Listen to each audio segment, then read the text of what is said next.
BJP ಸಂಸದರ plus and minus points ಅನ್ನ ಗಮನಿಸಿದ್ವಿ. ಆದ್ರೆ at the same time Congress ನಲ್ಲೂ ಕೂಡ ಒಂದಷ್ಟು ಮೈನಸ್ ಪಾಯಿಂಟ್ಸ್ ಇದೆ, ಪ್ಲಸ್ ಪಾಯಿಂಟ್ಸ್ ಇದೆ.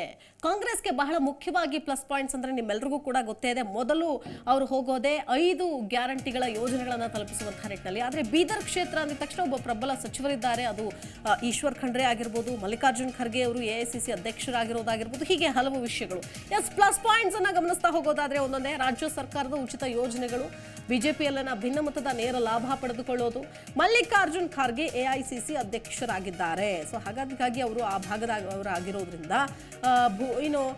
ಒಂದು ರೀತಿಯಾಗಿ ನೇರವಾದ ಲಾಭ ಅಥವಾ ಪ್ರಚಾರಕ್ಕೆ ಎಲ್ಲದಕ್ಕೂ ಕೂಡ ಬರ್ತಾರೆ ಅನ್ನೋದು. ಖೂಬಾ ಅವರಿಗೆ ಬಿಜೆಪಿ ಟಿಕೆಟ್ ನೀಡಿದ್ರೆ ಅನುಕೂಲ ಆಗೋ ಚಾನ್ಸಸ್ ಇದೆ ಅನ್ನುವಂಥ ನಿಟ್ಟಿನಲ್ಲಿ ಹೇಳಲಾಗುತ್ತೆ. ಅಂದರೆ ಬಿಜೆಪಿ ಅವರು ಖೂಬಾ ಅವರು ಬೇಡ, ಈ ಸರಿ ಬೇರೆಯವ್ರಿಗೆ ಟಿಕೆಟ್ ಕೊಡೋಣ ಅನ್ನೋ ಅವ್ರ ಲೆಕ್ಕಾಚಾರದಲ್ಲಿದ್ದಾರೆ. ಅವ್ರ ಲೆಕ್ಕಾಚಾರದ ಆಧಾರದ ಮೇಲೆ ಇವ್ರ ಲೆಕ್ಕಾಚಾರ ಇದ್ದೇ ಇರುತ್ತೆ. ಇದು ಕಾಂಗ್ರೆಸ್ಗೆ ಪ್ಲಸ್ ಆಗೋ ಸಾಧ್ಯತೆ ಇದೆ. ನೋಡಿ, ಈ ಕಡೆ ಕಾಂಗ್ರೆಸ್ನಲ್ಲಿ ಹುಮ್ನಾಬಾದ್ ವಿಧಾನಸಭೆ ಕ್ಷೇತ್ರದ ಮಾಜಿ ಶಾಸಕ ರಾಜಶೇಖರ್ ಪಾಟೀಲ್ ಏನಿದ್ದಾರೆ, ಅವರು ಮಲ್ಲಿಕಾರ್ಜುನ್ ಖರ್ಗೆ ಅವರ ಆಪ್ತ ವಲಯದಲ್ಲಿ ಗುರುತಿಸಿಕೊಂಡಿದ್ದಾರೆ, ರಾಜಕೀಯವಾಗಿ ಪ್ರಬಲ ಹಿಡಿತ ಇಟ್ಕೊಂಡಿದ್ದಾರೆ. ಹಾಗಾಗಿ ಅವರಿಗೆ ಟಿಕೆಟ್ ಕೊಡುವಂತಹ ಸಾಧ್ಯತೆ ಕೂಡ ಇದ್ದೇ ಇದೆ.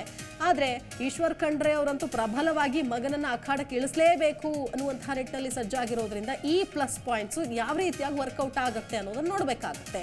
ಅಟ್ ದ ಸೇಮ್ ಟೈಮ್ ನಾವು ಕಾಂಗ್ರೆಸ್ನ ಮೈನಸ್ ಪಾಯಿಂಟ್ಸ್ ಅನ್ನು ಕೂಡ ಗಮನಿಸಬೇಕಾಗುತ್ತೆ. ಸೆಟ್ ಬ್ಯಾಕ್ ಎಲ್ಲೆಲ್ಲಾಗುತ್ತೆ ಕಾಂಗ್ರೆಸ್ಗೆ ಅನ್ನೋದನ್ನ. ಯಾಕಂದ್ರೆ ಈಗ ಆಲ್ರೆಡಿ ಇರೋದು ಬಿಜೆಪಿಯ MP, ಅದನ್ನ ಬಿಟ್ಟು ಕಾಂಗ್ರೆಸ್ ಈ ಕ್ಷೇತ್ರವನ್ನ, ಬೀದರ್ ಲೋಕಸಭಾ ಕ್ಷೇತ್ರವನ್ನ ತನ್ನದಾಗಿಸ್ಕೊಳ್ಬೇಕು ಅಂತಂದ್ರೆ ಪ್ರಬಲವಾಗಿರಬೇಕಾಗತ್ತೆ. ಒಂದಷ್ಟು ಮೈನಸ್ ಪಾಯಿಂಟ್ಸ್ ಕೂಡ ಇದೆ. ಈ ನಿಟ್ಟಿನಲ್ಲಿ ನಾವು ಗಮನಿಸೋದಾದ್ರೆ ಮೊದಲನೇದಾಗಿ ಮೋದಿ ಹವಾ ಮುಂದೆ ಇವ್ರ ಲೆಕ್ಕಾಚಾರ ವರ್ಕೌಟ್ ಆಗತ್ತಾ, ಉಲ್ಟಾ ಹೊಡೆಯೋ ಸಾಧ್ಯತೆ ಕೂಡ ಇದೆ ಅಂತ ಹೇಳಲಾಗತ್ತೆ. ಯಾಕಂತಂದ್ರೆ ಪ್ಲಸ್ ಪಾಯಿಂಟು ಒಂದು ಕಡೆ ರಾಜ್ಯ ಸರ್ಕಾರದ ಉಚಿತ ಯೋಜನೆಗಳಾಗಿರಬಹುದು, ಬಿಜೆಪಿಯಲ್ಲಿನ ಭಿನ್ನಮತದ ಲಾಭ ಕೂಡ ಬರಬಹುದು ಅನ್ನೋದು, ಮಲ್ಲಿಕಾರ್ಜುನ್ ಖರ್ಗೆ ಅವರು ಅಧ್ಯಕ್ಷರಿದ್ದಾರೆ ಅನ್ನೋದು, ಅದೆಲ್ಲ ಹೌದು. ಆದರೆ ಮೈನಸ್ ಪಾಯಿಂಟ್ಸ್ ಎಲ್ಲ ಕಡೆ ಬಿಜೆಪಿಯ ಹವಾ, ಅದು ಲೋಕಸಭೆ ಚುನಾವಣೆ ಅಂತಂದ್ರೆ ಅದರಲ್ಲೂ ಮೋದಿ ಹವಾ ಇದ್ದೇ ಇರುತ್ತೆ. ಅಟ್ ದ ಸೇಮ್ ಟೈಮ್ ಬೀದರ್ನಲ್ಲೂ ಕೂಡ ಆ ಹವಾ ಇದ್ದೇ ಇರುತ್ತೆ. ಅದ್ರ ಮುಂದೆ ಯಾವ ರೀತಿಯಾಗಿ ವರ್ಕೌಟ್ ಆಗತ್ತೆ ಅನ್ನೋದನ್ನ ನಾವು ಗಮನಿಸಬೇಕಾಗತ್ತೆ.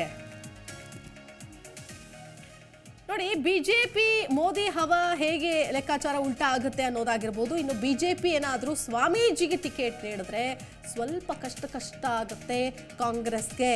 ಲಿಂಗಾಯತ, ಮರಾಠ, ಲಂಬಾಣಿ ಮತಗಳು ಬಹಳಷ್ಟಿರೋದ್ರಿಂದ ಈ ಮತಗಳನ್ನು ಸೆಳೆಯೋದು ಕೊಂಚ ಕಷ್ಟ ಆಗುತ್ತೆ ಕಾಂಗ್ರೆಸ್ಗೆ. ಅಭಿವೃದ್ಧಿ ಕಾರ್ಯಗಳಲ್ಲಿ ಬಿಜೆಪಿ ಮೇಲುಗೈ ಸಾಧಿಸಿದ್ದಾರೆ, ಭಗವಂತ ಖೂಬಾ ಅವರು ಮೇಲುಗೈ ಸಾಧಿಸಿರುವಂತಹ ನಿಟ್ಟಿನಲ್ಲಿ. ಸೊ ಕಾಂಗ್ರೆಸ್ನ ಪಂಚ ಗ್ಯಾರಂಟಿಗಳು ಲೋಕಸಭೆ ಚುನಾವಣೆಗೆ ಅಷ್ಟೇನು ವರ್ಕೌಟ್ ಆಗುತ್ತಾ ಅನ್ನೋದೇ ಈಗಿರುವಂತಹ ಪ್ರಶ್ನೆ.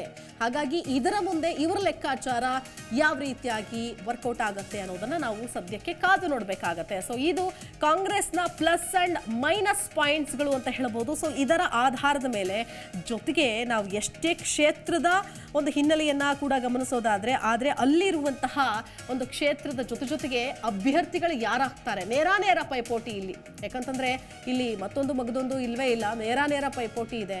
ಒಂದ್ ಕಡೆ ಖಂಡ್ರೆ ಪರಿವಾರ ಮೊದಲಿನಿಂದಲೂ ಬೀದರ್ ಜಿಲ್ಲೆಯಲ್ಲಿ ಪ್ರಭಾವ ಹೊಂದಿದ್ದಾರೆ. ಈ ಹಿಂದೆ ಭೀಮಣ್ಣ ಖಂಡ್ರೆ ಅವರು, ಈಗ ಈಶ್ವರ್ ಖಂಡ್ರೆ ರಾಜಕೀಯವಾಗಿ ಪ್ರವರ್ಧಮಾನಕ್ಕೆ ಬಂದಿದ್ದಾರೆ. ಇತ್ತೀಚೆಗೆ ನಡೆದಂತಹ ಒಂದು DCC ಬ್ಯಾಂಕ್ ಚುನಾವಣೆಯಲ್ಲೂ ಕೂಡ ಇವರ ಸಹೋದರನೇ ಗೆಲ್ಸಿ ಅಧ್ಯಕ್ಷರನ್ನಾಗಿ ಮಾಡಿದ್ದಾರೆ. ಸೊ ಆ ಮೂಲಕ ಒಂದು ಸಹಕಾರ ಕ್ಷೇತ್ರದಲ್ಲೂ ಹಿಡಿತ ಸಾಧಿಸಿದ್ದಾರೆ. ಈಗ ಮಗ ಸಾಗರ್ ಖಂಡ್ರೆಗೆ ಪಕ್ಷದ ಟಿಕೆಟ್ ಬೇಕೇ ಬೇಕು ಅನ್ನುವಂತಹ ಪಟ್ಟಿಡಿದುವಂತಹ ನಿಟ್ಟಿನಲ್ಲಿ ಸೊ ಟಿಕೆಟ್ ಕೊಡ್ತಾರಾ, ಕೊಟ್ಟರು ಬಿಜೆಪಿಯಲ್ಲಿ ಯಾರು ಕಣಕ್ಕಿಳಿತಾರೆ ಅನ್ನೋದೇ ಈಗಿರುವಂತಹ ಪ್ರಶ್ನೆ ಮತ್ತು ಲೆಕ್ಕಾಚಾರ ಅಂತ ಹೇಳಬಹುದಾಗತ್ತೆ.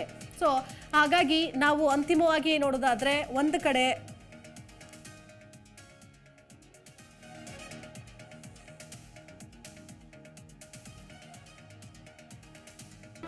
ಜಿ ಕನ್ನಡ ನ್ಯೂಸ್ ಈಗ ನಿಮ್ಮ ಮನೆಯಲ್ಲೇ ನೋಡಿ. ಎಲ್ಲ ಕೇಬಲ್ಗಳಲ್ಲಿ ಈಗ ಲಭ್ಯ. Sun Direct 292, Jio TV 1334, U digital 162, city cable 51, GTPL 17, Abhishek cables 821, Rockline telecommunication 51, Shri Basaveshwara number 60, Vinayaka digital number 53, in digital number 896ರಲ್ಲಿ. ನಿಮ್ಮಿಷ್ಟದ ಜಿ ಕನ್ನಡ ನ್ಯೂಸ್ ನೋಡಿ ಆನಂದಿಸಿ.